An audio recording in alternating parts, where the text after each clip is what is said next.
Y Pia, me acuerdo que me habías dicho que tenías alguna duda o algo que querías preguntar la clase pasada. No sé si la seguís teniendo, te escucho. Sí. Digo. Arranca el truco. Tranqui, tranqui.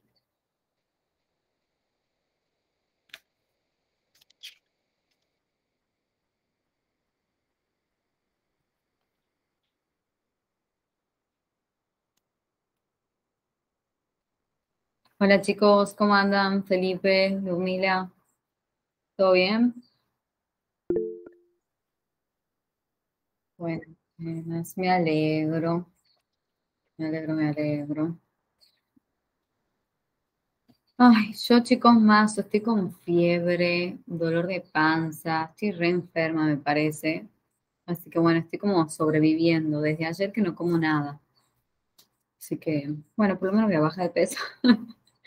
No, pero le estoy pasando mal, chicos. Qué feo que es estar mal. ¿Qué va a ser? Ya espero que me pase. Porque si no es como que quedo pocas pilas.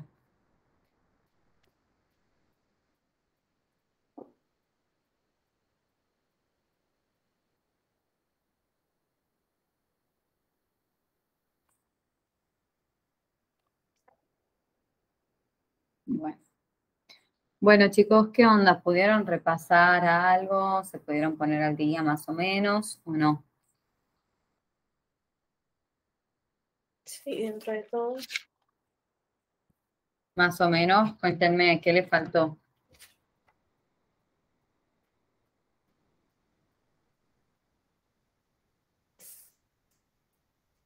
Ujú. Sí,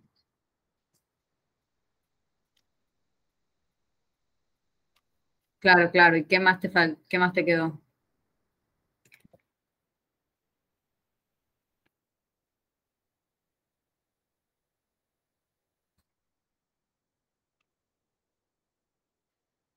Sí. Claro, bueno, nada, trata de ponerte al día en cuanto puedas, ¿sí? En cuanto te desocupes un poquito con fármaco, trata de ponerte al día para que no se te amontone todo después. Sí, justamente ya, esa era mi idea, tipo de arrancar unos días antes y no con un mes exacto de días previos, digamos. Así que bueno, no hay drama, pero trata de ponerte al día después y bueno, yo creo que igual este repaso sí te va a servir como para ir escuchando e ir introduciéndote en el tema, digamos. Perfecto, perfecto, perfecto. De 10. Bueno, esperemos 2 minutos a ver si se conecta alguien más y arrancamos.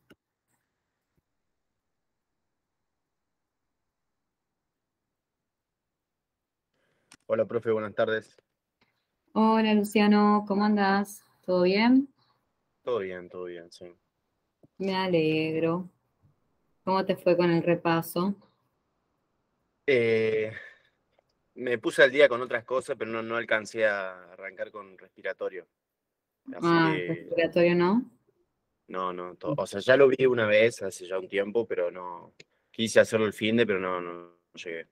Bueno, bueno, no hay Pero problema. Traten después de ponerse al día, lo mismo que le decía Felipe. Aparte, el respiratorio, chicos, siempre toman, siempre, siempre, siempre, siempre. O sea, respiratorio y cardio siempre toman. Por lo menos un síndrome les van a preguntar, de condensación, cavitario, o cómo es el derrame. Alguna pregunta de respiratorio les van a hacer. Eso siempre toman, así que no dejen de verlo. Y de cardio también, mucho más. Cardio siempre toman. A lo que por ahí nos llegan a tomarles es nervioso y abdomen como muy puntual. Así que sí o sí respiratorio y cardio a full, porque siempre toman. Este, mm, pero bueno, tienen tiempo obviamente para ponerse al día. Traten de que no se les acumule todo, porque ya más adelante empezamos con a incorporar algunos temas que van a ser, por ejemplo, anemia, leucemia, síndrome nefrótico. Van a tener clases por ahí más seguido y encima van a tener que ir presencial a practicar historia clínica ustedes. Así que bueno, ese es mi consejo.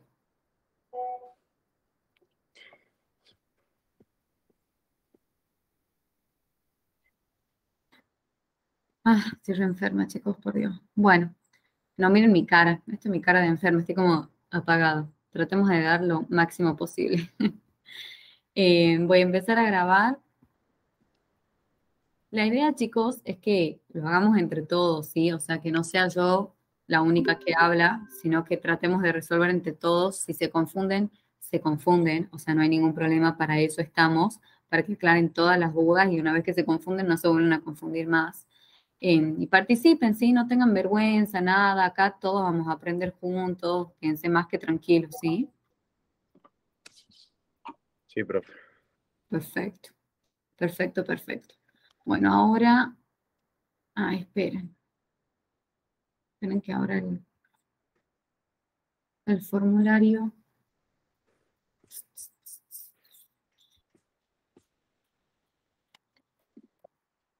Ahí voy. Me lo mandé a mí, creo.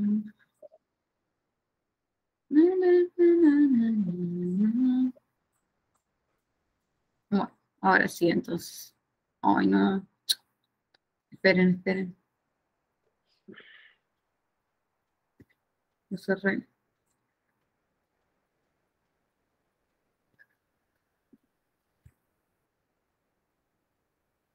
Chicos, ¿van bien con la clase? ¿Tienen alguna crítica constructiva? ¿Algo que quieren que incorporemos? ¿Algo que quieren que yo mejore?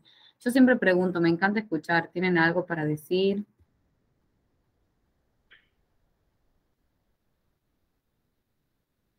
¿Les está sirviendo esta metodología o no?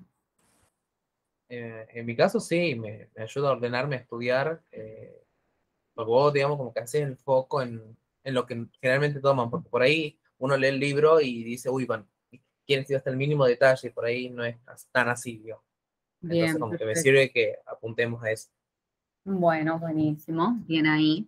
El resto, No sé, yo en particular, algo como que me ha generado dolor en mi corazón, ¿no? Que, que ha visto los dolores particulares de cada sistema, que ha visto que sí son cosas que toman, ujú. como que no los veamos con vos, eh, a mí como que me ha preocupado, porque ponerle, ha visto dolor pleurítico, bueno, fácil, pero por ejemplo después en cardio el dolor coronario, el de angina, después, no sé, los dolores de digestivo y todo eso, yo no sé si lo vamos a ver con vos y sí son cosas que toman. De digestivo, yo armé un cuadrito comparativo, ¿sí? Que les paso siempre a los que están por rendir. Así que ahí tienen tipo toda la descripción, tipo sería la Alicia de cada dolor. Les paso eso para que lo vean. Y de cardio también les puedo pasar unos cuadritos. O sea, pasa que no quiero perder tiempo en eso porque yo les puedo presentar y les voy a ir leyendo. No hay mucho que explicar. Se tienen que estudiar las características que son así nada más. Si quieren, yo lo que les ofrezco es pasarles estos cuadros para que tengan la bibliografía, digamos, de dónde verlo. Pero bueno, no sé si les interesa eso. A mí me encantaría. Bueno, vale. Hagamos así entonces, ¿sí? Como que prefiero aprovechar más las clases para temas que por ahí pueden no entenderlos bien, ¿sí? Por eso. Bueno, el resto, algo más que quiera aportar. Ya sé tan... Entonces, dentro de dolor que teníamos que ver por nuestra cuenta, tenemos que ver el dolor de cada parte del cuerpo, porque yo había visto dolor, pero de generalidades más guiado a lo de la historia clínica, las preguntas que hacer y bueno, la diferencia, viste, si es superficial, visceral y esas cosas, pero no en cada aparato, pues pensé que lo íbamos a ver después en cada tema. No, no, sí lo tienen que ir viendo. Está bien lo que viste, pero sí tienen que ir viendo, por ejemplo, la descripción del dolor pleurítico que dijo recién Ludwig, ¿sí? Claro. También todo lo que es el dolor del infarto coronario, sí lo tienen que saber con la diferencia de una angina, ¿sí? Sí lo tienen que saber. Yo les voy a pasar, háganme acordar nada más, porfi, así no me olvido, y yo les paso unos cuadritos para que los puedan ver de ahí. Bueno, dale. Bien, perfecto. Bueno, ahora sí, ¿les parece que arranquemos? Vamos empezando. Bueno, miren, lo vamos a ir haciendo juntos, ¿sí? Lo vamos a ir haciendo juntos. Pero yo primero voy a intentar de que saquen la respuesta a ustedes. Son preguntas súper fáciles, chicos. O sea, no les he puesto nada del otro mundo. De todas maneras, si no las saben, las digo yo. Pero bueno, traten de ir contestando ustedes. Prendan los micrófonos, prendan todos los micrófonos, piensen las respuestas y lo vamos haciendo entre todos, ¿sí? Bueno, ahí se está viendo, ¿verdad? Sí. Bueno, empezamos con la primera pregunta. Sería la definición de ictericia. Ictericia es coloración amarillenta ocasionada por un aumento de bilirrubina directa mayor a 2 miligramos por ciento, coloración amarillenta de piel y mucosas producida por un aumento de bilirrubina total mayor a 2 gramos por ciento, o es la coloración amarillenta de piel y mucosas producida por un aumento de bilirrubina total por encima de 2 miligramos por ciento. Esa es la última. Esta es la tercera. Excelente. Esta sería la que está completa, ¿sí? Porque la primera no incluye lo que es piel y mucosas, que es algo importante que tienen que aclarar, ¿sí? Y además, después la segunda está errada en cuanto a la unidad, ¿sí? La unidad del umbral de ictericia. Acuérdense que nosotros hablamos de un umbral de ictericia, de un umbral de cianosis, ¿sí? Acá el umbral es 2 miligramos por ciento. A partir de ese número de bilirrubina total, ¿sí? Yo ya puedo ver en mi paciente clínicamente, puedo ver en su piel, en sus mucosas, este color amarillento, ¿sí? Acuérdense que siempre la ictericia la voy a buscar a todo lo que es la conjuntiva ocular, ¿sí? Las mucosas, ¿sí? Puedo ver en las puntas, en las palmas de las manos, en las plantas de los pies, ¿sí? Bien, perfecto. Y es de piel y mucosa, lo dividíamos en 3. Amarillento. ¿Ven mi cursor o no ustedes ahí? Sí. Perfecto. Amarillento de piel y mucosas y bilirrubina total mayor a 2 miligramos por ciento, ¿sí? ¿Cómo eran los valores de bilirrubina? ¿Se acuerdan? ¿Cuál era el valor normal de la bilirrubina total? Hasta 1 miligramo por ciento era la total. Excelente. La directa era 0,2 miligramos por ciento y la indirecta de 0,2 a 0,8. Excelente, excelente, excelente. O sea que de esta total, sí, que nosotros hablamos, la mayoría está formada por bilirrubina indirecta. El 90% de la bilirrubina es indirecta, ¿sí? Y después el otro restante, que es el 0,2, es bilirrubina directa. Excelente, de 10. Vamos a la siguiente. En la ictericia prehepática, ¿cómo encontraré el laboratorio? Tendría bilirrubina directa normal, bilirrubina indirecta alta, LDH alta, hemoglobina baja, aptoglobina libre baja y glóbulos rojos bajos con reticulocitos altos. Segunda opción, bilirrubina directa normal, bilirrubina indirecta alta, LDH baja, hemoglobina alta, aptoglobina libre baja, glóbulos rojos bajos y reticulocitos bajos. Y la tercera, la bilirrubina directa alta, indirecta alta, LDH alta, hemoglobina baja, aptoglobina baja, glóbulos rojos bajos y reticulocitos altos. Si quieren los anotan, piensen y me dicen cuál piensan que es la correcta. En una ictericia prehepática, cuando hablamos de ictericia prehepática, estamos hablando de una ictericia ocasionada por una causa hemolítica, ¿sí? Sí. La primera, ¿por qué no la segunda?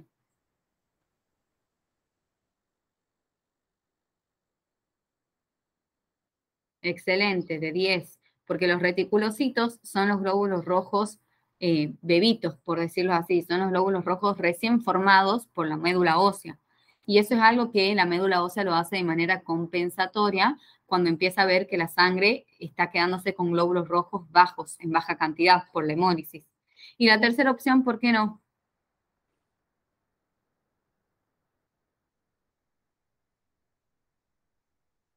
De 10. ¿Se acuerdan entonces que la que se elevaba era la bilirrubina indirecta? ¿Sí? Es la indirecta, porque la directa, o sea, el hígado está normal, ¿sí?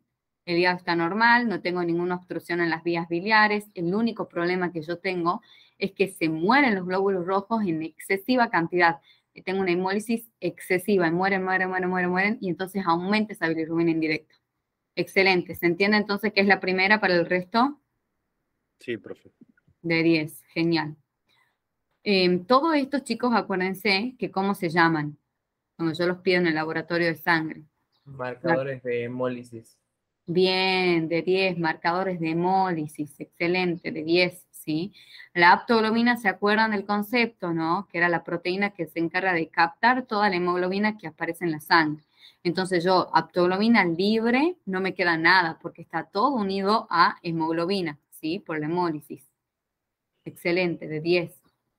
Pasemos a la siguiente. En ictericia posthepática, es importante pedir en el laboratorio y nómbrelos. ¿Qué causas podía tener una ictericia posthepática?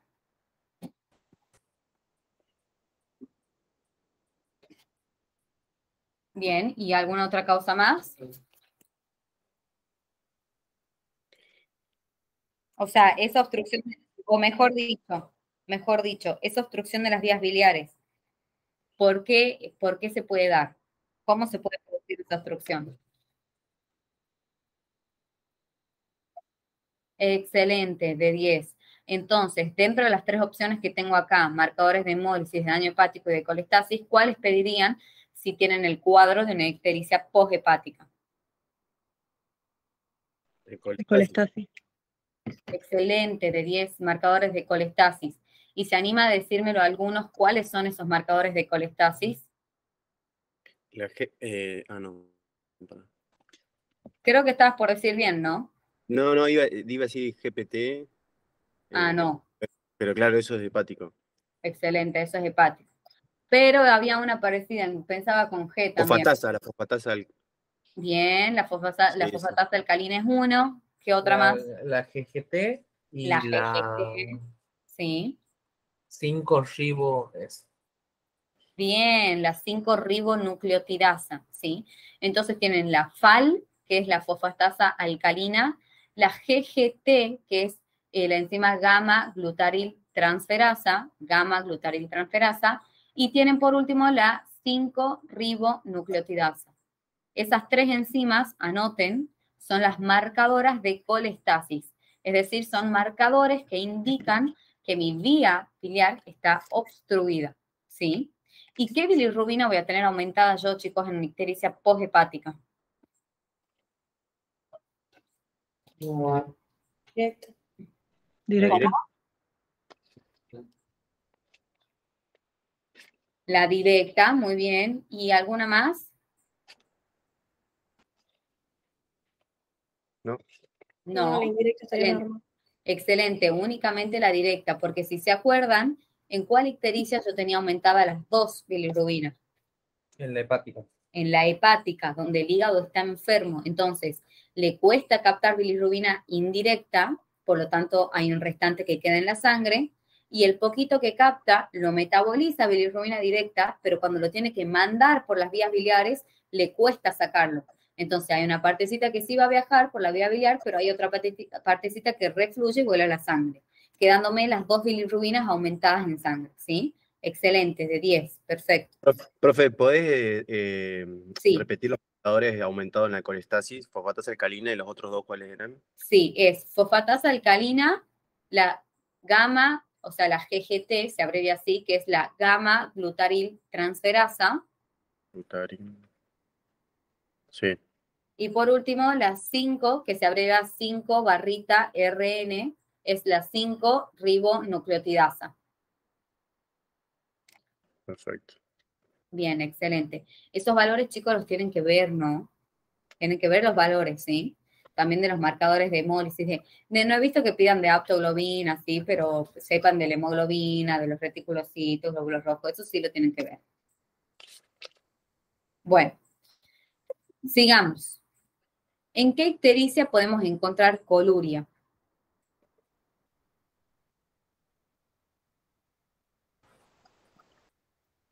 Excelente, hepática y poshepática. ¿Por qué en la pre no?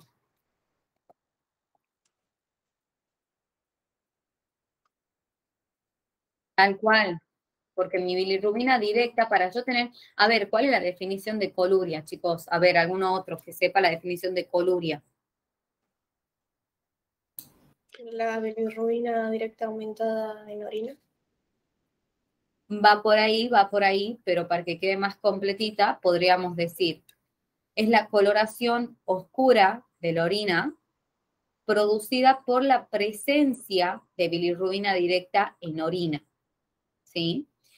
Que puede acompañarse o no de espuma y tiene una característica que es que mancha la ropa interior, ¿sí? Ustedes saben que normalmente nosotros, si nos hacemos en este momento un análisis de orina, nosotros pacientes, personas sanas, no deberíamos tener nada de bilirrubina directa en orina, ¿sí? En cuanto esta aparece en orina, es porque ya tenemos la posibilidad de manifestar la coluria, ¿sí? Que es esa coloración oscura que mancha la ropa interior. Entonces, esa es la definición. ¿Quieren que se las dicte o la tienen? No, está bien por mí, profe. Bien, perfecto, ¿sí? De 10. Entonces, por la presencia de bilirrubina directa en orina y mancha la ropa interior.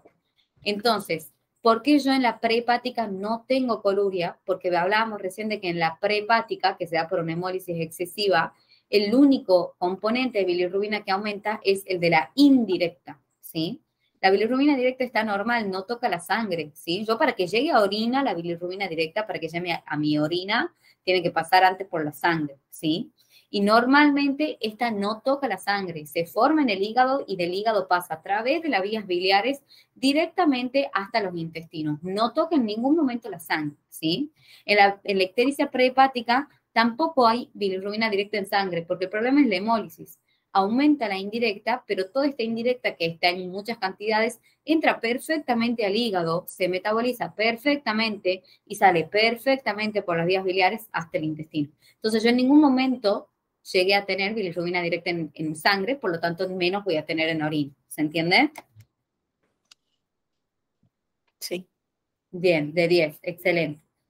Entonces quedamos en que es la hepática, que tiene aumentadas las 2 bilirrubinas en sangre, y la poshepática, que tiene aumentada la bilirrubina directa en sangre, ¿sí? Excelente. Pasemos a la siguiente. ¿Cómo se...? Ah, bueno, esto creo que yo no se los nombré, se las leo a ver si alguno la saca, si no ahora se los explico. ¿Cómo se llama el signo que implica una vesícula palpable, pero no dolorosa, y que se acompaña de ictericia? Que da o sea, indica el cáncer de la cabeza del Bien. páncreas, el Eso, muy bien. nombre propio, no me acuerdo. Algo Bueno, con sí, eran muy bien, va dos por ahí, va por ahí. Es el signo de Barth y Pick, chicos. Ahí Se está. lo digo acá, así vean. Signo de Barth y Pick. Ese es algo que yo no les dije cuando hablamos de la ictericia poshepática, pero ahora lo vemos, ¿sí? Entonces, hablamos de que la ictericia poshepática tenemos dos posibles causas, ¿sí? La de litiasis, que en la vía biliar, cálculos en la vía biliar, o un cáncer de cabeza de páncreas que comprime indirectamente a la desembocadura de la vía biliar. Por lo tanto, impide que se drene toda la bilis en el intestino, ¿sí? A nivel de la segunda porción del duodeno. Este cáncer de cabeza de páncreas se caracteriza por producir, ¿sí? Al comprimir toda la vía biliar, una vesícula que va a estar agrandada, por lo tanto nosotros podemos palparle. La vesícula normalmente no es un órgano palpable, chicos. La vesícula biliar no es un órgano palpable. Por esta compresión del tumor en la cabeza de páncreas, se agranda el tamaño de la vesícula, por lo tanto yo la puedo palpar, pero no duele. No duele porque no es que la vesícula está enferma o está obstruida o nada. Es simplemente un agrandamiento sin dolor y que además se acompaña de lo que yo veo en el paciente, que es la ictericia, ¿sí? Entonces, esas tres características, vesícula palpable, no dolorosa, acompañada de ictericia, es lo que se denomina signo de Barth y Pick, que me indica a mí un posible cáncer de cabezas de páncreas, ¿sí? ¿Se entiende? Sí, profe. De 10. Y otra cosa que tienen que saber es la famosa ley de Courvoisier-Terrier, que ahora se las presento.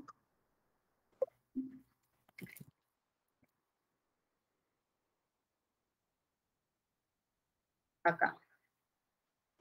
Miren, les muestro con una imagen. Esta es la ley de Courvoisier-Terrier.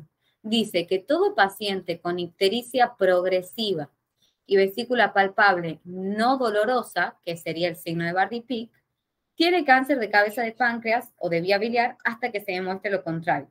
¿Sí? Entonces, es lo mismo que el Bardy-Pick, pero lo único que agregamos es que todo paciente que tiene este signo de Bardet-Pick, vesícula palpable, no dolorosa con ictericia, es un cáncer de cabeza de páncreas hasta que se demuestre lo contrario. Ese concepto lo tienen que saber por las dudas y el signo de Bardet-Pick sí o sí. ¿Sí? ¿Ese signo lo vamos a ver más adelante? No, ese signo lo vemos ahora en ictericia posthepática. Nada más. ¿Por qué? No No es hay- para anotar que me faltaba eso. ¿Quieres que te lo dicte? Te lo dicto.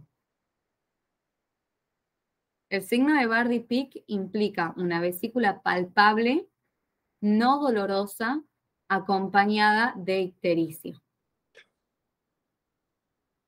Profe, igual ahora, o sea, estamos como en la sección de síntomas y signos principales, y estamos viendo ictericia, cianosis, etcétera, pero entiendo que cuando veamos la parte de digestivo vamos a integrar todo esto de una forma distinta, o sea, yo por lo menos así lo imagino. Totalmente, sí. Igual la idea es que ustedes ya se vayan armando una imagen, ¿sí?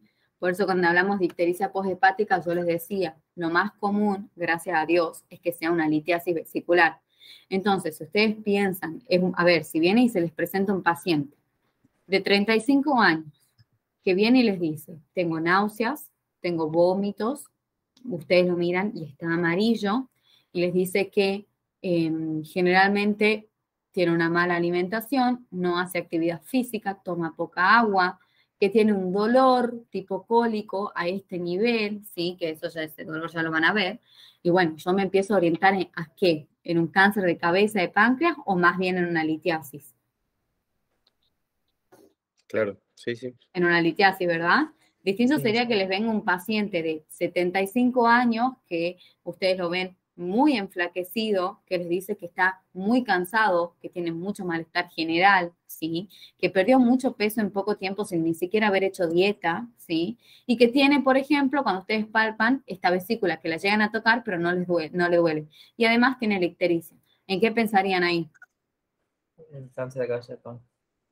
Exactamente, una ictericia posthepática por cáncer de cabeza de páncreas.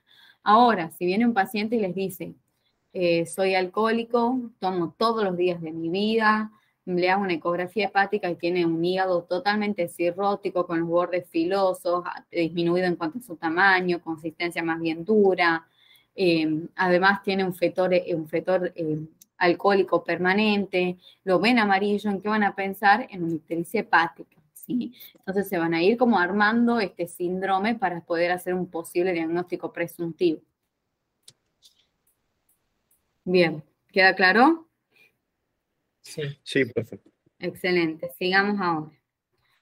Paciente que cursa con insuficiencia. Chicos, ¿hay alguna duda de ictericia? No. Bueno, perfecto, sigamos.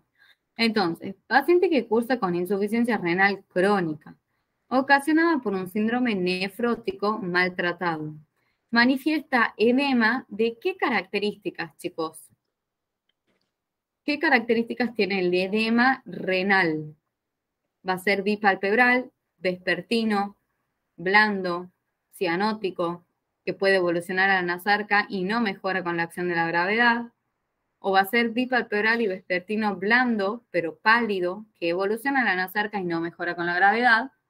O va a ser bipalpebral, matutino, descendente, blando, pálido, de temperatura normal y no mejora con la gravedad. La Ese última. último. Este último, excelente. ¿Por qué? ¿Qué es lo que los orienta? Matutino. Bien, es matutino y como se manifiesta en los párpados, ¿sí? Después empieza a descender, es descendente, es blando, es pálido porque el riñón es el que está dañado. Si el riñón está dañado, no puede secretar la eritropoyetina que fabrica glóbulos rojos. Por lo tanto, el paciente va a tener pocos glóbulos rojos y va a estar pálido por una posible anemia. La temperatura de este edema va a ser normal, ¿sí? Porque cuando tenía yo disminuida la temperatura, cuando tenía un éstasis sanguíneo, cuando la sangre se queda quietita en los vasos, ahí los tejidos empiezan a robar calor, roban calor y después se enfrían, ¿sí? Que eso es lo que pasaba en qué edema, chicos. Cardíaco. En el cardíaco, excelente, que se da como causa por un éxtasis sanguíneo de 10. Y obviamente no mejora con la gravedad, porque no tiene nada que ver el riñón con la gravedad. El que mejora con la gravedad, es decir, el que mejora con elevar los miembros inferiores, es el renal, ¿sí? Es el cardíaco, que es el que tiene esta éxtasis sanguínea, que yo al elevar los miembros inferiores mejoro la circulación, ¿sí? Perfecto. Entonces, ¿qué característica tiene más o menos un edema ahora cardíaco, chicos? ¿En qué momento del día se presenta? ¿Es vespertino? Bien. ¿Es blando o duro? Inicialmente Blando. blando, Blando y se pero hace después duro. se hace duro. Excelente. Primero blando y después se empieza a modificar ese tejido y se vuelve más duro, de 10. Cuando es crónica la insuficiencia cardíaca ya se hace duro. Perfecto. ¿Qué coloración va a tener este edema? Cianótico. Cianótico, de 10. ¿En dónde se encuentra? ¿Dónde los voy a detectar yo principalmente? En los miembros Malvolar. mayores. Bien, en los miembros inferiores es bimalleolar y después empieza a subir, se hace ascendente, ¿verdad? Sí, y también si está el paciente en decúbito en la zona sacra. En la zona sacra, excelente, de 10. Y sí mejora con la gravedad. Y obviamente se va a acompañar de todos los signos y síntomas que presentan insuficiencia cardíaca. Ingurgitación yugular, hepatomegalia, puede tener ascitis, derrame pleural, ¿sí? Disnea, excelente, de 10. ¿Por qué es vespertino, chicos, el edema cardíaco? Porque durante la noche se reabsorben los edemas. Bien, cuando está acostado el paciente en esa posición de decúbito, ayuda al retorno venoso, ¿verdad? Que es lo que nosotros decíamos con elevarle los miembros. Entonces ayuda al retorno venoso cuando él duerme y después se despierta y cuando se despierta de a poquitito empieza a vencer esa éxtasis sanguínea y queda toda la sangre abajo, ¿sí? Y porque también disminuye la presión hidrostática durmiendo. Exactamente, también. Muy bien, muy bien, muy bien, de 10, ¿sí? Bueno, hemos repasado los dos edemas importantes. Veamos ahora, para que el edema sea visible clínicamente, ¿sí? La retención de agua y sodio tiene que ser ¿de cuánto, chicos? 10. 10% del peso corporal total. Es decir, si yo peso 60 kilos, tengo que retener por lo menos 6 kilos de agua y sodio en el espacio intersticial, ¿sí? En el espacio intersticial. Agua y sodio, ¿sí? El edema preclínico, o sea, el edema que no es visible todavía, porque no acumulé el 10% de mi peso corporal total. ¿Cómo lo puedo detectar, chicos? Con el método de la pesada o de la medida. Perfecto. ¿Y el método de la pesada, en qué valor tiene que presentarse para que yo diga, bueno, esto puede ser un edema? Que aumenta 300 gramos por día. Excelente, de 10, de 10, de 10, de 10. Excelente. ¿Cuánto? Perdón, escuché. ¿Aumenta? 300 gramos por día. 300, ok. Perfecto. Y chicos, ¿qué maniobra tengo yo indispensable para evaluar un edema? Con el Godet, signo de Godet. Godet, el signo de Godet y de la fobia, o de la fobia. ¿Se lo acuerdan cómo se hacía? una presión digital sobre el edema con una base ósea Un punto de... Sí. y si la presión se mantiene unos segundos, no me acuerdo cuánto era el parámetro, Sí. Yo después o sea, cuando hay un saco signo el dedo, de si edema. queda la formita de mi dedo, esa fobia formada, es porque esto me indica que posta es un edema. Si no queda Claro, marcado, yo puedo pensar en que es un pseudoedema, ¿verdad? es así la definición, no es que por una cantidad de segundos, no, o sea, es si queda marcado, porque debería... Puedes decir por unos segundos y nada más, no es importante. Sí, quédate tranquilo. ¿Sí? Chicos, ¿qué era un pseudoedema? Era la acumulación de otro contenido que era distinto a sodio y agua. Perfecto. ¿Qué ejemplo me podrías dar? En el bixedema, que Sí, era que se daba en el... que se daba en los hipotiroideos por acumulación de mucopolisacáridos. Excelente, de 10. Otro chico, veo alguno de los otros ejemplos de pseudoedema. Linfedema. Bien. Otro ejemplo. Un absceso, que es acumulación de pus. Excelente, un absceso, un hematoma de 10, de 10 de 10, chicos. Muy bien. Bueno, ¿hay alguna duda de edema? No. No. Bueno, pasemos a cianosis. Entonces, la tetralogía de Fallot es un tipo de cianosis, plim, plim, plim, plim, y presenta, plim, plim, plim, plim. A ver, díganme a ustedes, ¿qué tipo de cianosis me da la tetralogía de Fallot? ¿Periférica? Central. No, Central. ¿Quién da más, central o periférica? A ver, ¿en qué quedamos? pero es algo del corazón, ya no me acuerdo. Sí, es central. La cianosis de la tetralogía de Fallot es central, ¿sí? Esta es una de las próximas preguntas, ya la vamos a ver. Es Ah, central. no, me confundí con la triada de Virchow, algo así, nada que ver. Que eso Ah, también no, habla de algo no, periférico. no. Esto es una tetralogía y es central, Sí, ¿sí? una patología. Bien. Y por todo lo que se produce en esta tetralogía, la sangre termina saliendo con poca hemoglobina oxigenada y mucha hemoglobina reducida. Acuérdense que la hemoglobina reducida es la que no tiene oxígeno. Si yo ya desde mi corazón le mando a todo el resto de mi tejido poquita hemoglobina oxigenada o mucha hemoglobina reducida, es lo mismo, ya estoy en una cianosis, ¿sí? Ahora, ¿qué componentes tiene esta tetralogía? Hipertrofia del Era ventrículo H, derecho. que era ¿Se acuerdan de perdón. la memotecnia? ¿Cómo era la memotecnia? H, Bien, vamos con la que primera. era la aorta cabalgada, Ujú, la C era de comunicación interventricular, ujú. H de hipertrofia del ventrículo derecho y la E de estenosis pulmonar. Excelente, excelente. De estas cuatro, ¿cuál es la que me marca el pronóstico de la enfermedad? La estenosis. La estenosis pulmonar, la última, ¿sí? ¿Por qué? Porque yo a mayor estenosis, cuanto más estrechada esté mi válvula pulmonar, más le va a costar pasar a la sangre. Entonces, ¿qué voy a hacer como mecanismo de defensa? Voy a hipertrofiar todavía más mi ventrículo derecho, le voy a dar mucho más músculo para bombear con más fuerza y que la sangre pueda vencer la estenosis y pasar a la arteria pulmonar. Pero a su vez, al hacer más fuerza para que pase a través de la arteria pulmonar, como yo tengo una comunicación interventricular, se comunican ambos ventrículos porque ese tabique está mal formado, bombeo con tanta fuerza que también pasa más sangre hacia el ventrículo izquierdo. Y ahí es cuando yo mezclo sangre desoxigenada del ventrículo derecho con sangre oxigenada del ventrículo izquierdo. Si yo lo mezclo, disminuyo la saturación de oxígeno de mis moléculas de hemoglobina. Entonces tengo menor hemoglobina oxigenada y la sangre va a empezar a viajar con más cantidad de hemoglobina reducida o desoxigenada, ¿sí? ¿Se entiende eso? Sí, profe. Bien. Bien. Yo no noté las cuatro, o sea, hay una mnemotecnia, si las pueden repetir, por favor. Sí, te dicto, la memotecnia es H. De arriba hacia abajo va la A de aorta cabalgada, ¿sí? Sí, La C de comunicación interventricular, sí, la H de hipertrofia del ventrículo derecho sí, y la E de estenosis pulmonar. perfecto. Bien, de Gracias. 10. Excelente, de nada, perfecto. Sigamos entonces. Entonces hemos dicho que era central, ¿sí? De 10.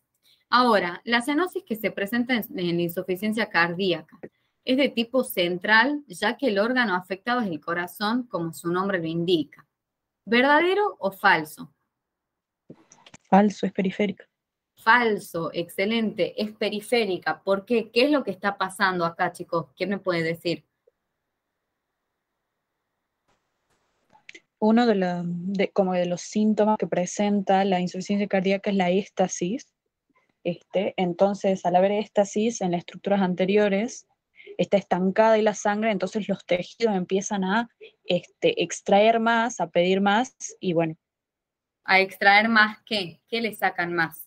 el Oxígeno. oxígeno. Oxígeno, excelente, de 10. El éstasis es la palabra clave, de 10. De 10 de 10. Ahora, la cianosis central puede ser ocasionada por causas ambientales, pulmonares o cardíacas. ¿Verdadero o falso? ¿Verdadero? Verdadero, verdadero, verdadero, excelente, ¿sí? La cianosis central es en la cual mi organismo ya recibe poco oxígeno desde sí. Y hablamos de 3 causas, ¿por qué? Porque puede ser ambiental, por ejemplo, lo que se da en la enfermedad de las alturas, ¿sí? Si nosotros estamos, no sé, en Santa Fe y de Santa Fe nos vamos hasta Jujuy, ¿sí? Subimos mucho la altura, muchos metros por arriba del nivel del mar, ahí disminuye la presión de oxígeno. Si disminuye la presión de oxígeno, yo cuando respire ya de entrada estoy incorporando menos oxígeno, ¿sí? Esa es una causa ambiental, ¿sí? La enfermedad de las alturas, así se llama. Otra causa puede ser una causa pulmonar. La causa pulmonar es, por ejemplo, todas las que ya habíamos nombrado. Un paciente con enfisema, con EPOC o con neumonías bilaterales muy complicadas, en donde lógicamente mi pulmón, que es el responsable del captar el oxígeno cuando inspira, está enfermo, está dañado. Entonces no puede incorporar tanto oxígeno como lo que necesita. Y ya de entrada tengo poco oxígeno en la sangre, ¿sí? Y una causa cardíaca sería la que acabamos de ver, la de la tetralogía de Fallot, ¿sí? En donde se mezcla toda esta sangre desaturada, sin oxígeno, con sangre con oxígeno, y obviamente disminuye el nivel de oxígeno por cada molécula de hemoglobina. Por eso puede ser de las 3 causas, ambientales, pulmonares o cardíacas. ¿Se entiende?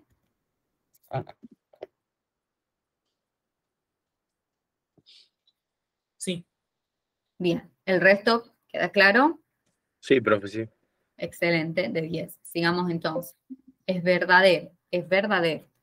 Vamos, la cianosis periférica presenta temperatura normal, mejora con la elevación del miembro y la hemoglobina reducida va hasta 5 gramos. ¿Cuáles son las correctas? Ya les di una pista.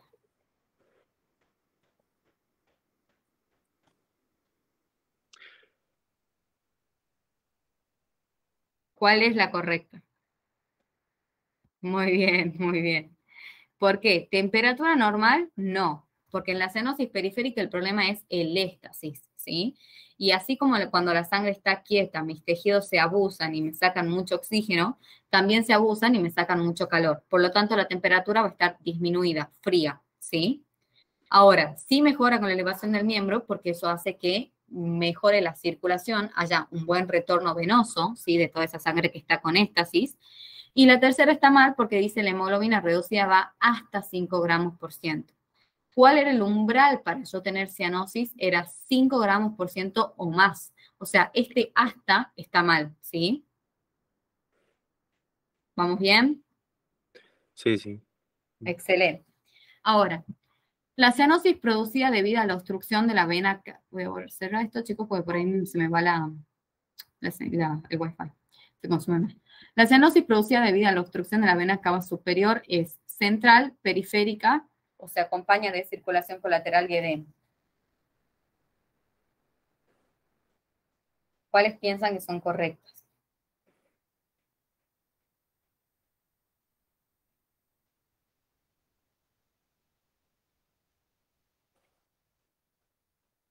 ¿Se les ocurre? Edema seguro. Excelente. Edema y circulación colateral tienen... Miren, ahora les voy a mostrar. Yo no sé si llegué a mostrarles o no. Lo que era el edema en esclavina, ¿se acuerdan o no? Sí, algo en la cara, puede ser. En el cuello. No la tengo. A ver si me aparece acá. Es un edema en el cuello, creo. Sí, sí.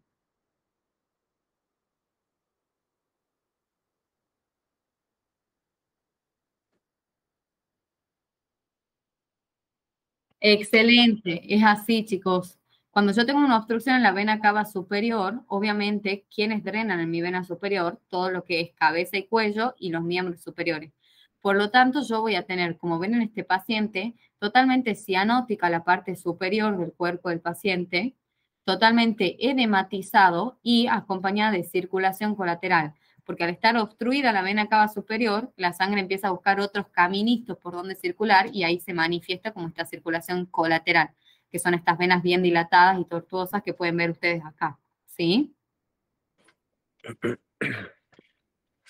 ¿Se entiende? Sí, Y sería central o periférica, chicos. Excelente, periférica de 10, porque la vena está obstruida, de 10 de 10. profe, Bien. yo creo que te hice Sí, te hice una pregunta hace un par de clases y me dijiste lo vemos después y todavía ese concepto, y yo ya leí cianosis, leí edema y lo sigo escuchando y como que todavía no tengo claro. Sí, decime, Una, perdona. una cianosis periférica va a ser referencia a una patología cardíaca o una patología en la circulación y una central más a la oxigenación pura en el pulmón, ¿puede ser? Es que no es tan así. Claro. Porque fíjate que acá acabamos de decir que la cianosis que se produce en el síndrome de esclavina, que es en el que se obstruye la vena cava superior, mi corazón no tiene nada. O sea, la vena cava superior es la que está obstruida y por eso tengo una cianosis periférica, ¿sí? Pero también podemos tener el caso de la insuficiencia cardíaca, que el corazón está dañado y también me da una insuficiencia periférica. O sea, el concepto que a vos te tiene que quedar no es por órgano, ¿sí? No es por pulmón o corazón. El concepto que a vos te tiene que quedar es que la Por cianosis... circulación o por... Exactamente. En la cianosis periférica vos tenés un problema en la periferia. Tenés éstasis sanguíneo, ¿sí? Éstasis, esa es la palabra clave que te tiene que quedar. Y en la cianosis central, vos de entrada le mandás a tus tejidos poco oxígeno, ¿sí? Ya sea porque estás en alturas, ya sea porque tus pulmones están enfermos o ya sea porque tenés una tetralogía de Fallot. De alguna manera, la sangre que sale hacia los tejidos ya va con poco oxígeno. Tiene poca hemoglobina oxigenada y mucha hemoglobina reducida desde la entrada, ¿sí? Diferente a lo que pasa en la insuficiencia cardíaca, que tiene una cianosis periférica, que la sangre sale con una buena cantidad de oxígeno, pero se produce un éxtasis. Entonces los tejidos roban, ¿sí? El concepto que te tiene que quedar es cianosis periférica, el problema está en la periferia. Tengo éxtasis en los vasos periféricos, ¿sí? Y en la cianosis central, de entrada le mando poco oxígeno a mis tejidos, ¿sí? Perfecto, profe, De perfecto. 10. ¿Queda claro ahora? Sí, sí, sí. Genial. Perdón, me recolgué uno se engancha con todo lo que tiene que decir y bueno, algunas cosas se van salteando. Pero bien que lo preguntes, de 10. ¿El resto lo entiende, chicos? Sí. Bien, genial, de 10. Sigamos ahora. ¿Hay alguna duda de cianosis? No. Bueno, pasemos a síndrome febril. Lo más importante y lo que yo vi que preguntaron es esto, la definición de síndrome febril prolongado. ¿Quién me la puede decir? ¿Mm?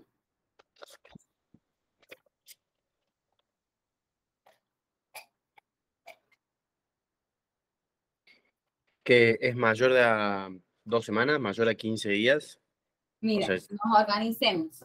Acuérdense que teníamos 3 partes. ¿Se acuerdan que se veían 3 puntitos? El primer puntito me hablaba del valor de temperatura, ¿verdad? ¿Se acuerdan cuál era? Era fiebre mayor a 38 grados centígrados. Bien, eh, perfecto.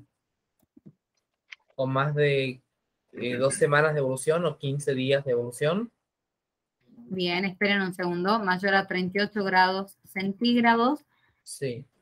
documentada en varias Documentada. oportunidades.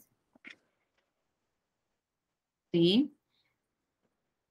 Ítem número Sí. 2, es lo que vos me estabas diciendo, duración de más de 15 días o 2 semanas.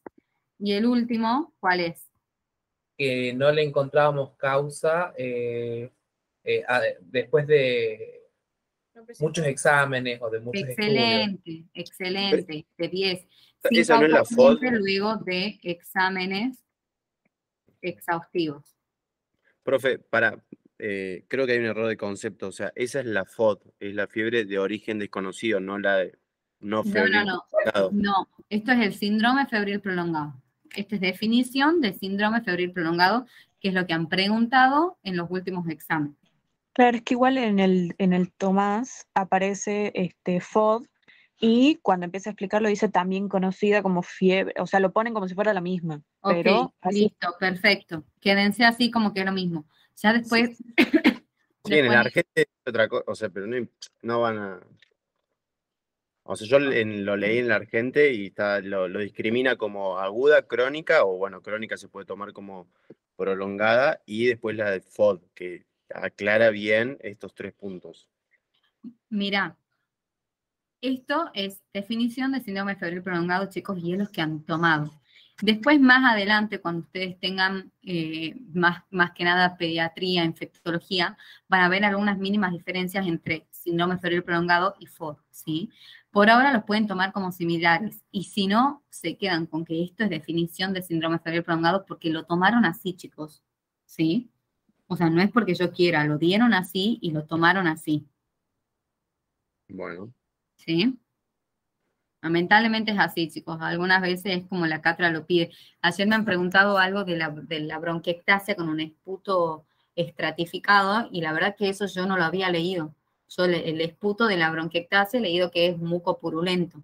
Pero bueno, si en la cátedra ustedes leen y les han dicho que la respuesta es estratificado, listo, díganlo así. Yo quién soy para ir a contradecirle que después los claven. O sea, díganlo así, ¿sí? Bien. Lamentablemente esas cosas pasan en todas las materias. Pero bueno, ¿queda claro la definición, chicos?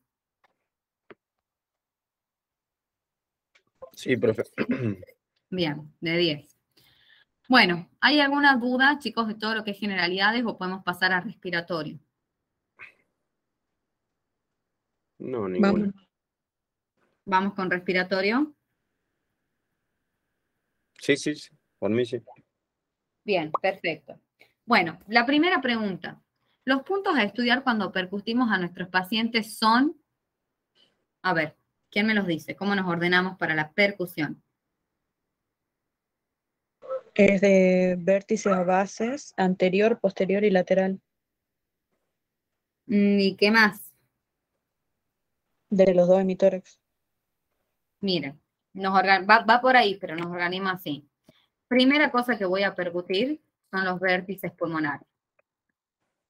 ¿Sí? Vértices pulmonares que están en lo que son los campos de Crohn. ¿Sí? Segunda cosa que voy a percutir son los campos pulmonares. Primero de un lado, primero el derecho y después el izquierdo. Y en cada uno de los campos pulmonares voy a percutir por adelante, por los laterales, o sea, por la axila, por lateral y por hacia posterior, ¿sí? Entonces yo agarro primero el campo pulmonar derecho, percuto por delante, por lateral y por posterior, paso al izquierdo y percuto por delante, por lateral y por posterior, ¿sí? Después voy a pasar a percutir hacia adelante lo que es el esternón y hacia atrás la columna vertebral, ¿sí? Y lo último que hago es la excursión de las bases. Es la diferencia de altura, excursión de las bases. Es la diferencia de altura que tienen las bases de mis pulmones durante una inspiración y una inspiración profunda. Eso lo van a ver bien con MACA, ¿sí? Es para que tengan una idea. Entonces, cuando ustedes les pregunten qué tienen que percutir, dicen estas 5 cosas, ¿sí? Y bien ordenaditos, ¿sí? ¿Se entiende? Bien. Excelente. ¿Cómo va a ser? A ver, chicos, ¿cómo tienen que estar mis vértices cuando yo los percuta? Sonoros. Bien. Mis campos pulmonares. El campo pulmonar derecho, ¿cómo va a ser? Sonoro hasta la cuarta. Bien. Cuarta costilla, donde ya se reemplaza por submaxites por el hígado, Sí. por el inicio por el borde hígado. superior del hepático. Sí. En el campo pulmonar izquierdo, en el tercer espacio intercostal, comienza también submaxites por los grandes vasos y el corazón. Excelente. Y por debajo del cuarto espacio intercostal derecho, ¿sí? O sea, yo tengo en el campo pulmonar, a ver, les voy a ir anotando acá. Campo pulmonar derecho, tengo. Hasta el tercer espacio intercostal, tengo sonoridad. Después, en el cuarto, quinto espacio intercostal, tengo submatidez por el borde inferior del hígado, ¿sí? Y ya después, en el quinto, sexto espacio intercostal, tengo matidez plena por la presencia del hígado, ¿sí? Ahora, en el campo pulmonar izquierdo, tengo también hasta el tercer espacio intercostal, sonoridad. Después, En el cuarto espacio intercostal tengo submatidez por la presencia de los grandes vasos, o lo que es en la cava superior, aorta, etcétera. Y ya desde el quinto espacio intercostal hasta abajo tengo matidez que corresponde a la matidez del área cardíaca, ¿sí? Entonces ahí se los dejo escrito para que los copien. ¿Se entiende, chicos? ¿Se lo imaginan? Sí, gracias. Bien, Mica. bien, no, de nada, excelente. El esternón, ¿cómo tiene que ser, chicos? Sonoro con una submatidez en el tercio inferior y el apéndice o apófisis sifoide es mate. Perfecto, directamente podrías decir, es sonoro con su apéndice sifoide mate, ¿sí? Porque esta apéndice sifoide, que es la parte de abajo del tercio inferior del esternón, ya está contactando con el corazón, ¿sí? De 10. La columna vertebral, ¿cómo tiene que ser? Sonoro. Bien. Y la excursión de las bases van a hacer que la diferencia normal que tienen que tener es de entre 4 a 6 centímetros. ¿Sí? Bien. ¿Queda claro esto? Sí. Excelente. Pasemos al siguiente. Paciente que consulta por tos, disnea, expectoración y fiebre, cuya radiografía de tórax expresa lo siguiente. Describa las alteraciones a encontrar en el examen físico. Bien, entonces, primero, ¿de qué sospechan? ¿Neumonía? No. Sí, sí, Sí, sí. neumonía, excelente, de 10. ¿Y qué esperamos encontrar en el examen físico de un paciente que tiene neumonía? O sea, que sería en la inspección, palpación, percusión y auscultación. En la inspección, La Una disnea. respiración. Perdón. ¿cómo?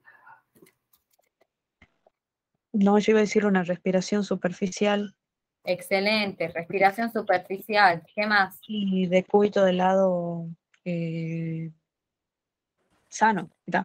Bien, excelente. ¿Y qué más?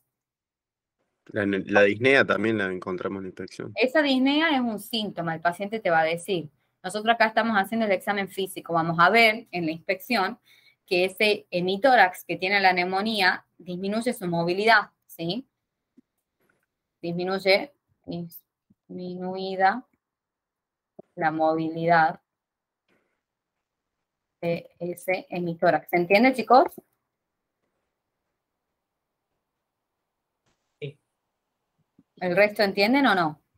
Sí, sí, sí. Bien, perfecto. Ahora, la palpación, ¿qué voy a encontrar?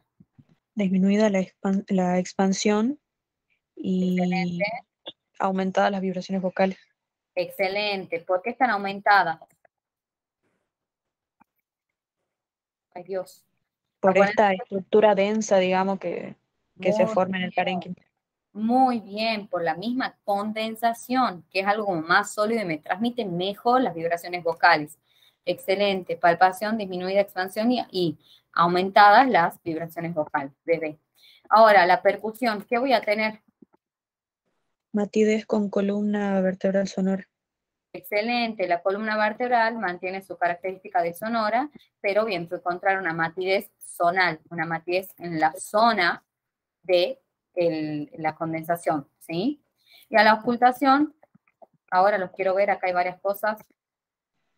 Estertores crepitantes, el soplo brónquico y todo lo de la voz, digamos, broncofonía, pectoriloquia y pectoriloquia áfona. Perfecto, de 10. Entonces tengo estertores crepitantes, el soplo brónquico o tubario, ¿se acuerdan? ¿Sí? Y todo lo de la voz, que es la pectoriloquia, pectoriloquia áfona y broncofonía. Excelente. ¿Hay alguna duda, chicos, de esto? ¿Se entiende el porqué de cada cosa que yo encuentro? Sí. Bien, de 10. Pasemos a la siguiente entonces. Matidez, yo voy a percutir un paciente y encuentro matidez en la base de un hemitórax, por ejemplo en el derecho, con columna vertebral mate también. ¿De qué sospechamos? Derrame. Excelente, derrame pleural. ¿Por qué? Porque Con la columna mate. es la única patología que afecta a la sonoridad columna vertebral, la vuelve mate. El líquido del derrame toma contacto con la columna vertebral y la vuelve mate. Excelente, de 10, ¿sí? A ver, ¿y si yo lo oculto a este paciente que tiene un derrame pleural, chicos, qué voy a encontrar? El soplo pleurítico por encima del derrame y Eso me ha gustado, muy bien, por encima del derrame, bien ahí, como rompí la bola, muy bien. ¿Y qué más? egofonía. Y la egofonía, esa voz de cabra, todo por encima del derrame, de 10, excelente. Bien, ya me estoy poniendo contenta, chicos. Y en el derrame, ¿qué, Nada, nada? O sea, nada. no hay ninguna modificación en la ocultación. No. Directamente en la zona del derrame ni vas a escuchar el murmullo vesicular porque todo ese Claro, líquido está taponeando, o por ahí lo escuchás, pero muy, muy, muy despacito el murmullo vesicular. Depende de la gravedad del derrame. El murmullo vesicular está disminuido o abolido en la zona del derrame. claro. Bien. Muy bien. Buena pregunta. Excelente, de 10. Sigamos. Tengo una duda, Isa. Sí, ¿La diga. matidez era arriba de la curva parabólica o debajo? No me acuerdo. ¿Cómo? El área de matidez que habíamos visto sobre la curva parabólica de... Eso era el signo de Damoiseau, la línea de Damoiseau. Sí. Que ya hay una pregunta, así que si me bancas un cacho, ahora lo vemos con la pregunta que toca. ¿Dale? Miren, sigamos. Pedro de 65, escúchame, si no está la pregunta, Pía, haceme acordar y te lo respondo, pero estoy segura que se ha puesto esa pregunta acá. Bueno, No dejes que no te vayas con la duda. Bueno, Pedro de 65 años presentó un cuadro característico de neumonía y fue dado de alta. 2 días después presentó fiebre y disnea. Al examen presenta matidez en la zona con columna vertebral y en la columna vertebral, o sea, también matidez, disminución del murmullo vesicular pulmonar en la base derecha, donde además las vibraciones vocales están disminuidas. ¿Qué tiene el paciente? La segunda opción. Excelente, un derrame pleural como complicación de la neumonía. ¿Alguno tiene una duda de esto? Es lo que acabamos de ver. Ujú. Bien, sigamos. En la atelectasia encontramos a la inspección retracción del hemitórax, a la palpación disminución de la expansión del mismo, a la percusión y auscultación, ¿qué encontramos? Esto no lo vieron conmigo, pero sí lo tienen que ver. no, La matidez. Escuchen, la atelectasia es cuando colapsan los alvéolos, sacan todo su contenido aéreo y quedan colapsados formando una estructura más densa, ¿sí? Lo único que a mí me queda es como la pared de la burbujita del alvéolo, no tienen nada de aire, ¿sí? Eso es atelectasia, con el colapso de los alvéolos. Entonces, si yo vengo y percuto en la atelectasia, ¿qué voy a encontrar? Es algo Matidez. matidez, excelente, matidez. Y cuando yo ausculte, Silencio. silencio. ¿Por qué? Porque yo ahí tengo totalmente colapsados mis alvéolos. No entra ni sale nada de aire. Si entra o sale algo de aire, yo ahí tengo el murmullo vesicular. Pero como están colapsados, no reciben ni sacan nada de aire. Tengo un silencio sepulcral. Silencio abuso, ¿sí? Eso es de la atelectasia. Excelente. Entonces vamos con esta opción. Bien. Ahora, en el síndrome de enfisema pulmonar, cuando percutimos, encontramos ¿qué cosa? Hipersonoridad. Excelente, hipersonoridad. Era tanto en el enfisema como en qué otra forma, que forma parte del EPOC. Bronquitis crónica. Excelente, ¿sí? Es lo mismo. Todo lo que es síndromes obstructivos que teníamos AMAS y EPOC, que el EPOC a su vez se subdividía en el enfisema y en la bronquitis crónica, en cualquiera de los tres, el examen físico de mi paciente, inspección, palpación, percusión, ocultación, es muy parecido, casi igual les diría. En donde hay variaciones es en la ocultación, ¿sí? Porque yo, por ejemplo, en un paciente con asma, lo que voy a ocultar va a ser sibilancias y roncus, ¿sí? En un paciente con enfisema voy a tener otros tipos de sonidos y con la bronquitis otro tipo de sonidos, ¿sí? Es la única diferencia que tienen, ¿sí? Entonces, hipersonoridad. Bien, mira, acá está la pregunta, justo, Pia. La línea de Damoiseau es una línea que marca plim, plim, plim, plim, y su forma es plim, plim, plim, plim. Las dos opciones. Primera, marca el borde superior del derrame y su forma es una curva cóncava que se va hacia el exterior y hacia arriba, ascendente, o marca el borde inferior de, esto es derrame, me equivoqué, puse enfisema, borde inferior del derrame y su forma es una curva cóncava hacia el exterior y ascendente. ¿Cuál es la correcta? El borde superior.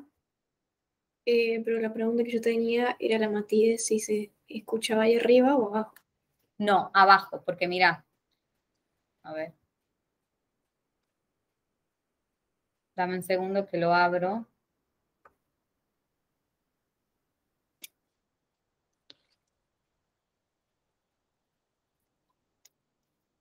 Mira, esto es lo que vos vas a ir haciendo para formar la línea de Damoiseau. Esperen, voy a apagar la cámara. Estoy sin el lapicito, así que voy a dibujar así nomás, pero sí van a entender. Ay, no tengo en dónde dibujar. Bueno, acá. A ver. Acá lo vamos a hacer. Vos a la línea de Damoiseau la iba formando de acuerdo a la transición que había entre la sonoridad normal del campo pulmonar y la matidez que se presenta cuando ya tengo derramado ese pulmón, ¿sí?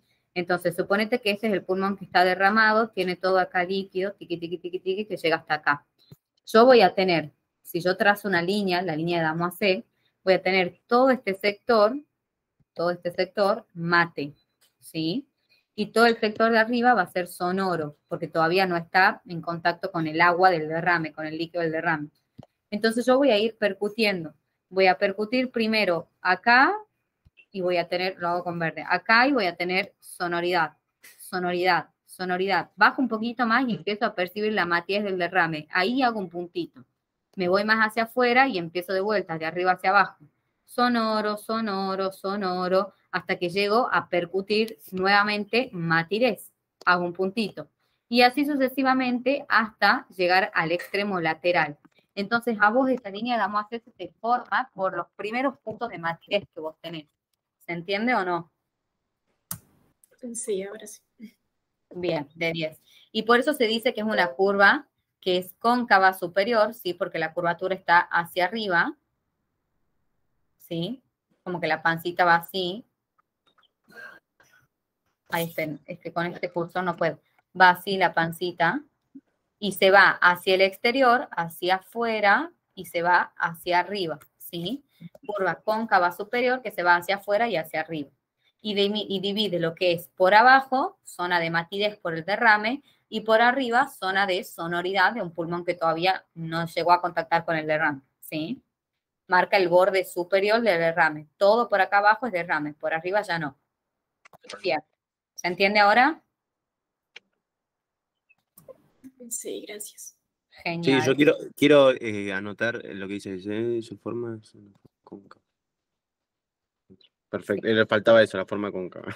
Tranqui, tranqui. Ahí estamos entonces. Eso es lo más importante, ¿no? Curva cóncava. Cóncava superior. La concavidad mira hacia arriba. Perfecto. Vamos con el siguiente. Correlaciona los siguientes soplos con los síndromes que los producen. A ver, el soplo tubárico o brónquico, ¿en qué síndrome lo encuentro? Condensación.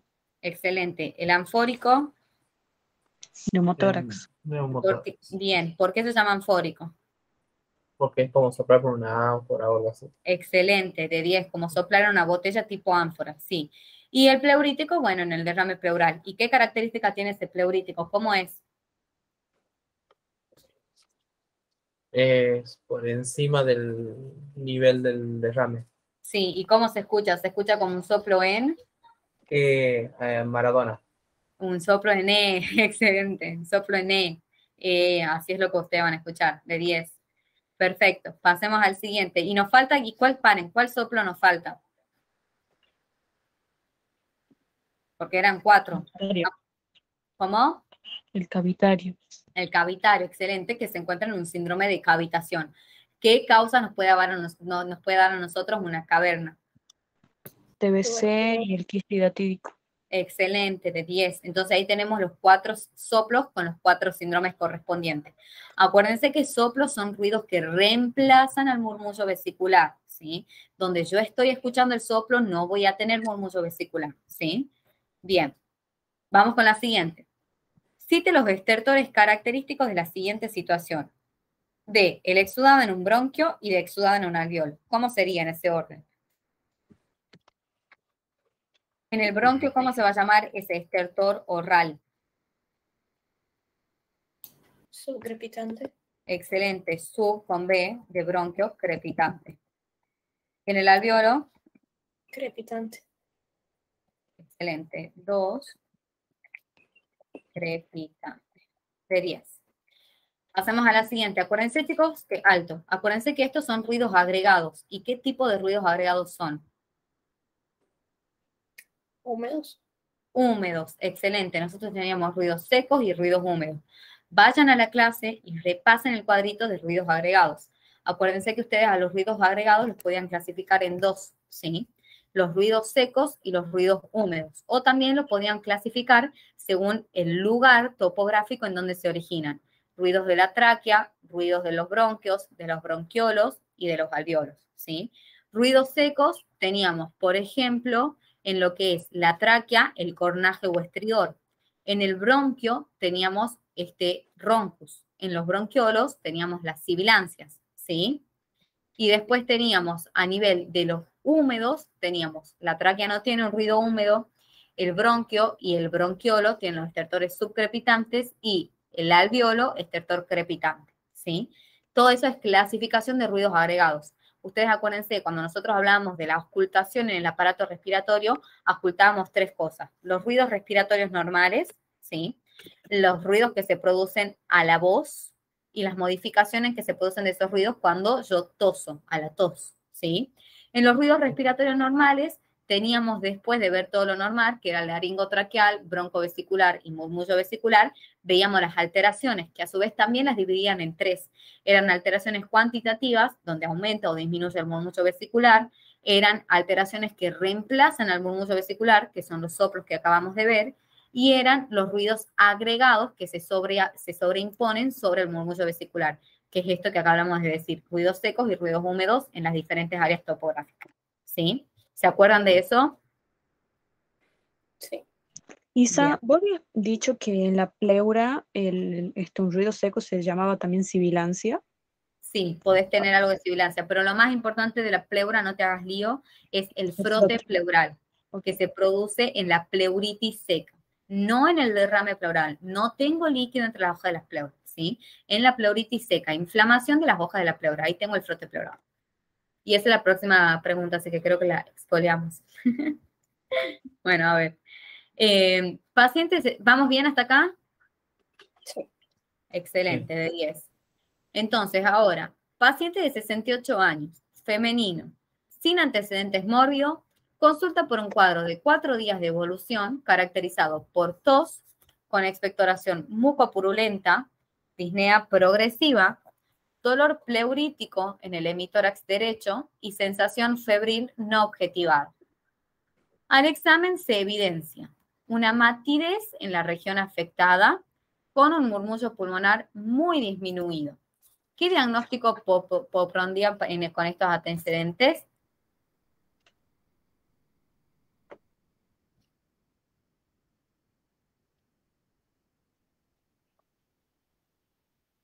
¿Qué se les ocurre?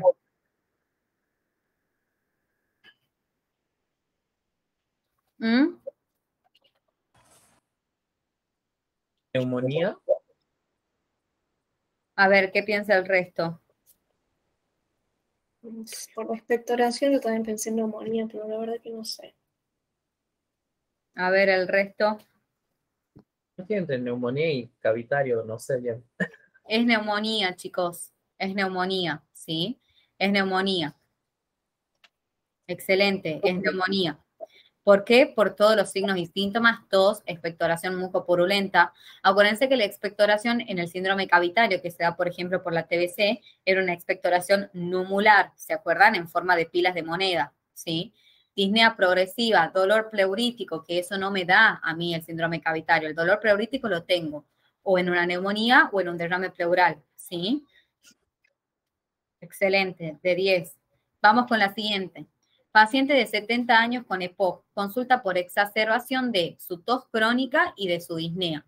Al examen físico se observa el tórax con aumento del diámetro anteroposterior y transversal. ¿Cómo se denomina este hallazgo? Tonel. Excelente, de 10, en tonel. Eso está en inspección. Vean lo que es inspección, yo les pasé el PDF, ¿sí?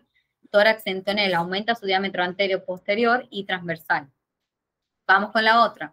Cuando enfrentamos a un paciente con derrame pleural, podemos encontrar los siguientes signos clínicos. Seleccione una de las siguientes respuestas posibles. ¿Qué van a encontrar en un paciente con derrame pleural? El último. La última. La última, excelente. Hipersonoridad y soplo tubario, no, nada que ver. El soplo tubario es de la neumonía y la hipersonoridad está, por ejemplo, en el enfisema, pero nada que ver. Matidez con columna sonora, nada que ver, porque en el derrame tengo columna mate. Esta es la tercera, está bien, excepto la del soplo tubario, que es de la neumonía. Entonces, la que queda completa y correcta es la última. Bien, vamos con la siguiente. En un paciente con una crisis asmática se puede encontrar en el examen torácico, seleccione una de las siguientes respuestas posibles. ¿Qué tiene un paciente con asma? Matidez y disminución del murmullo vesicular, hipersonoridad y aumento de las vibraciones vocales, o hipersonoridad y disminución de las vibraciones vocales.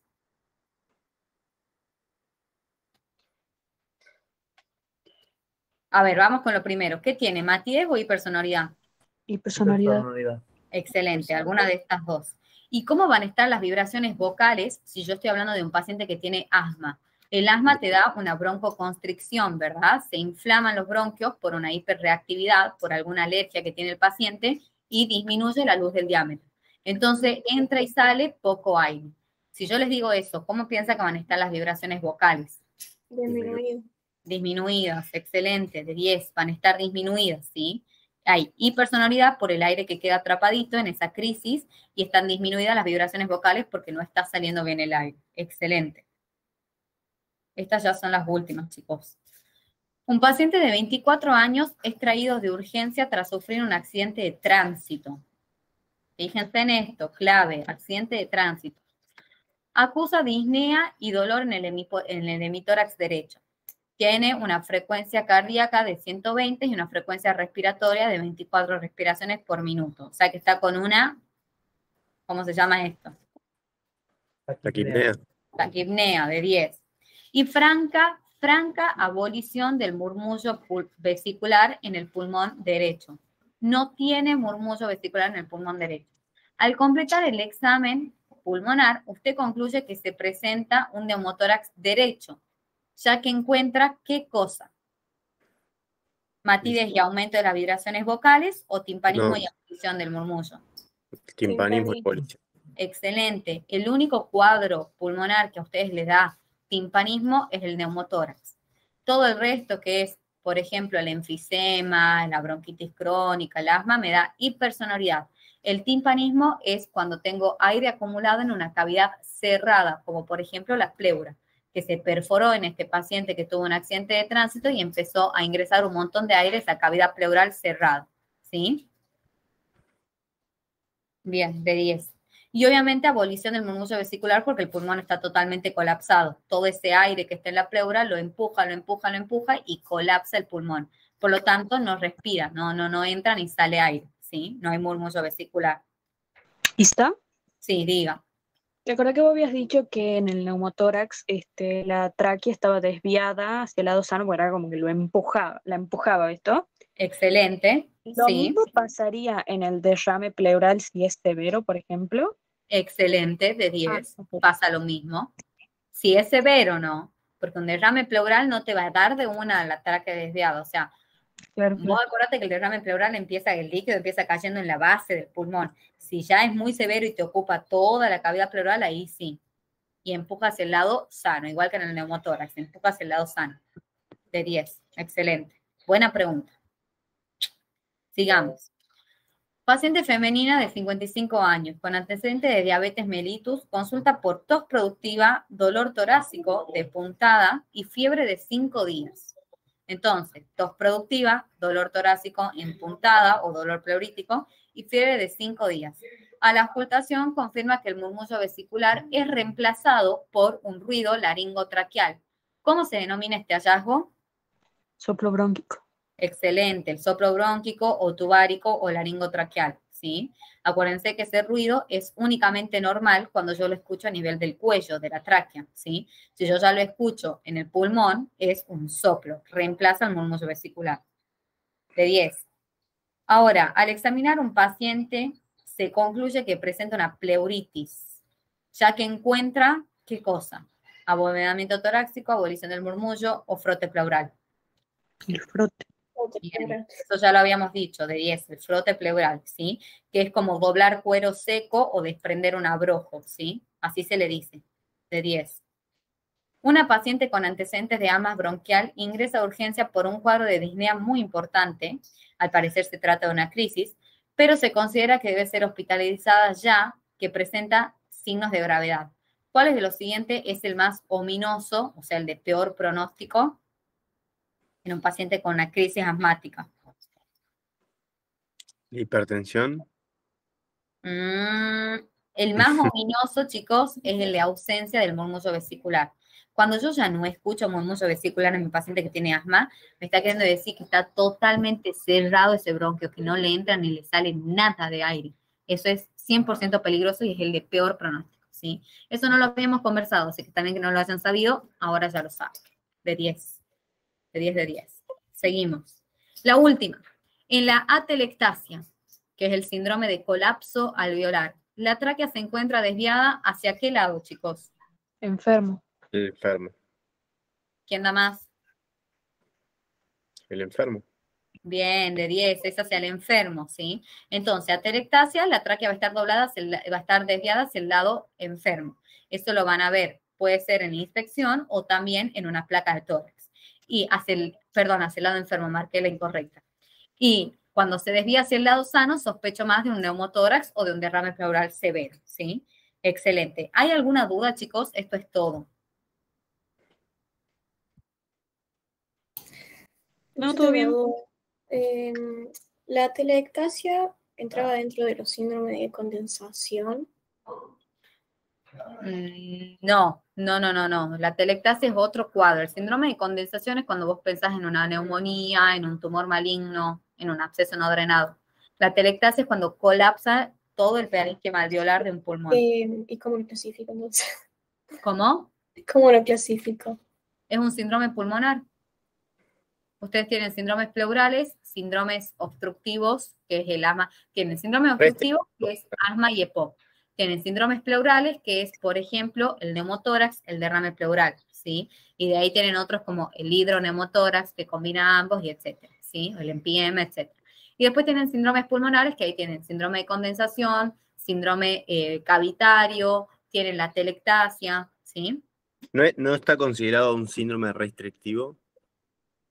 Es un síndrome restrictivo, pero topográficamente sería pulmonar. Bien. Bien, de 10. ¿Alguna otra duda, chicos? ¿Hay algo que no haya quedado claro? Escuchen. Si no hay duda, les quería decir, he anotado para no olvidarme. Anoten ustedes también lo que les quiero decir. Escuchen, anoten.